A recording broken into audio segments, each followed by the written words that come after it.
సామా మహేశ్వర్ రెడ్డి గారు మనతో ఈరోజు స్పెషల్ ఇంటర్వ్యూలో ఉన్నారు. వారితో మాట్లాడి కొన్ని విషయాలు తెలుసుకున్నాం. నమస్కారం అండి. నమస్తే అండి. ఎలా ఉన్నారు? చాలా బాగున్నాను. రాజకీయాలు అంటే మీకు ఇంత ఆసక్తి ఎందుకండి? చిన్నప్పటి నుంచి కూడా రాజకీయం అంటే ప్యాషన్. చిన్నప్పటి నుంచి నాకు అది ప్యాషన్తో నేను రావడం జరిగింది. మామూలుగా చెప్పాలంటే మాది రాజకీయంగా, అందుకే వాళ్ళంటే నాకు ఒక అభిమానం అండి. ఇప్పుడు ఈరోజు కాంగ్రెస్ పార్టీ బతకాలన్నా, అంటే కాంగ్రెస్ పార్టీ ముందుకు వెళ్ళాలన్నా, కాంగ్రెస్ పార్టీ తెలంగాణలో భూస్థాపితమవుతుందన్న వార్త వినిపిస్తుంది. దానిపైన మీరేం మాట్లాడుతున్నారు? మీరు అంటే నేను గతంలో చూసుకున్నట్టయితే మన ఎమ్మెల్యే ఎలక్షన్స్ ముందస్తు ఎన్నికలుగా టీఆర్ఎస్ పార్టీ ఇప్పుడు రానున్న జడ్జెస్ ఎలక్షన్స్ లో కూడా అదే వ్యవహార శైలి వ్యవహరిస్తున్నట్టు చెప్పాను కదండి. మీరేం మాట్లాడుతున్నారు? ఎందుకంటే డిసెంబర్ లో ఎలక్షన్స్ కండక్ట్ చేసే అవకాశాలు ఉన్నాయని. ఎందుకంటే మీకు తెలుసండి, రాజకీయంలో ఎవరైతే రూలింగ్ ఉంటారో అధికారులు కానీ ఎవరు కానీ వాళ్ళ కొమ్ము కాస్తారండి. అది నేను చెప్పని అవసరం లేదు, ప్రజలకు తెలుసు, అధికారులకు తెలుసు, అందరికీ తెలుసు. ఎందుకంటే ఈ రోజు ఆయన చేతిలో రూలింగ్ పవర్ ఉంది కాబట్టి. లక్షలు కట్టిరా తెలంగాణలో ఆల్రెడీ మా రాజు గృహకల్ప అని చెప్పి ఇల్లు కడితే కొన్ని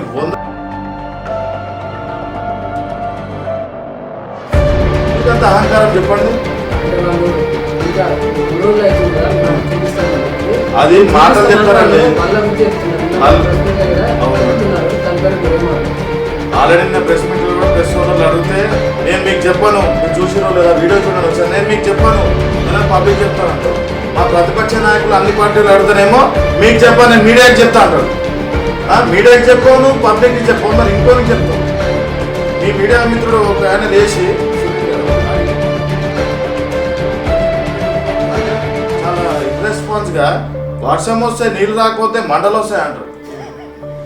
అసలు ఆయన మంత్రి, అసలు మంత్రి పదవి ఎట్లా ఇచ్చారండి ఆయనకు అర్థం కాదు. ఆయన కొడుకుని కూడా మీరు చూసుంటారు. ఆయనకు అసలు మినిమం నాలెడ్జ్ లేకుండా తనని ఎంపీ నిలబెట్టారు సికింద్రాబాద్. అసలు నదులు ఎటు నుంచి ఎటు పారితే కూడా తెలియదు, మినిమం నాలెడ్జ్ వాళ్ళని, ఇలాంటి వాళ్ళని పెడతా. అందుకే మాలాంటి యువకులను ఎంకరేజ్ చేయండి, దయచేసి అందరికి చెప్తున్నాను. మాలాంటి యువకులను ఎంకరేజ్ చేస్తే మేము కొంచెం చదువుకున్నాం, ఎడ్యుకేటెడ్ కాబట్టి మాకు వాట్ ఈజ్ వాట్ అనేది తెలుసు అండి. మేము ఇప్పుడు సుధీరెడ్డి గారు కాంగ్రెస్ నుంచి గెలిచి టీఆర్ఎస్ పార్టీలోకి వెళ్ళారు.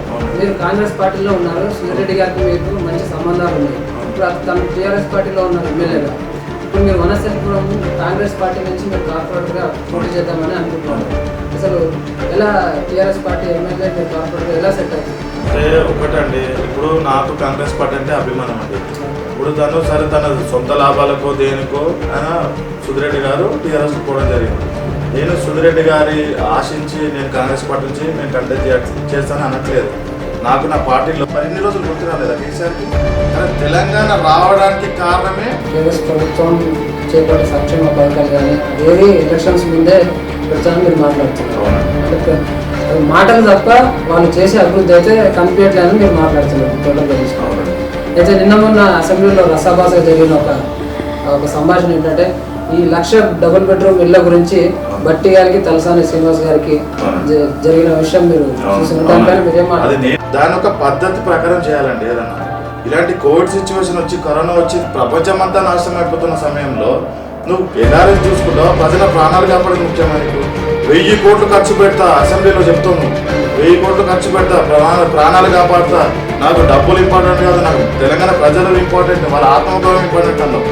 ఎల్ఆర్ఎస్ ఏంటంటే నాకు అర్థం ఈ టైంలో లేని వాళ్ళ రక్తం పీల్చుకునే స్కీమ్ అంటే అది ఎల్ఆర్ఎస్ అంటే. ఇప్పుడు నా ఉద్దేశం ఎల్ఆర్ఎస్ డెఫినేషన్ వచ్చి ఈ కరోనా వచ్చిన తర్వాత తెలంగాణ రాష్ట్ర ప్రభుత్వం కరోనా పేషెంట్ల పైన కావచ్చు, తెలంగాణ ప్రభుత్వం జాగ్రత్తలు తీసుకునే విషయంలో కావచ్చు, ఆ వ్యవహార శైలి దానిపైన మీరేం మాట్లాడారు? ఇంకొక నేను చిన్న ఉదాహరణ చెప్తా చూడండి. ప్రజలకు మంచి సర్వీస్ ఇస్తున్నారని మీరు అనుకుంటున్నారా?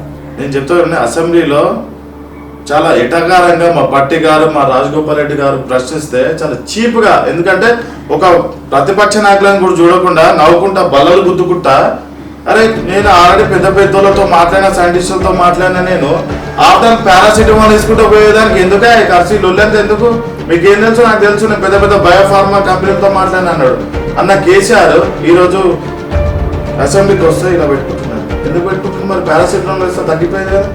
వాళ్ళ ఆస్తులపైన దాడులు చేయడం, సిబిఐ ఎంక్వైరీ పెట్టడం జరుగుతుంది. దానిపైన మీరేమంటారు? కాంగ్రెస్ పార్టీ అంటే ఒక అభిమానం, అది చెప్పాను. అందులో చిన్నప్పటి నుంచి నేను ఒక రాజశేఖర్ రెడ్డి అనే ఇమేజ్ని తనని చూడడం నాకు ఎంతో ఇంప్రెషన్ అట్లా మైండ్లో ఉండిపోయింది. లీడర్ అనేవాడు ఒకటి ఇట్లా ఉండాలి రాజశేఖర్ రెడ్డి లాగా ఆయన ఒక వేవ్ క్రియేట్ చేసిండు. ఇప్పుడు రానున్న జిహెచ్ఎంసీ ఎలక్షన్స్లో మీరు కార్పొరేటర్గా నిలబడతారని బాగా వినిపిస్తుంది, మీ పేరు వినిపిస్తుంది, దానిపైన మీరు ఏం మాట్లాడతారు? ఆల్రెడీ నేను కూడా ఇంకొక 10 రోజుల్లో మా రేవంత్ రెడ్డి గారు పాదయాత్ర చేస్తా అంటున్నారు. మేము కూడా తీసుకెళ్ళి అక్కడ ఏమేమి సమస్యలు ఉన్నా వాళ్ళతో మాట్లాడి సాయంత్రంతో మాట్లాడి చేపించే బాధ్యత మాదండి. 100% వనస్థలిపురంలో ప్రజలకి యూత్కి అందరికీ నా ఒక్కటే వినపం అండి, దయచేసి యువతను ఎంకరేజ్ చేయండి. ఆల్రెడీ గత కార్పొరేటర్గా 2 సార్ల నుంచి శేఖర్ రెడ్డి గారు చేస్తారండి. కొంచెం మాలాంటి యువకులకు కూడా మీరు అవకాశం ఇవ్వండి. దయచేసి వ్యక్తిని చూడండి, నా పార్టీని చూడండి. ఒకసారి అవకాశం ఇస్తే నేను ఉరకడానికి రెడీ ఉన్నా అండి. మీరు నన్ను ఉరికిచ్చి పనిచేయండి. ప్రతి క్షణం మీకు అందుబాటులో ఉంటాను. నేను మీ అందరికీ మనస్ఫూర్తిగా నేను వినవించుకున్నాను.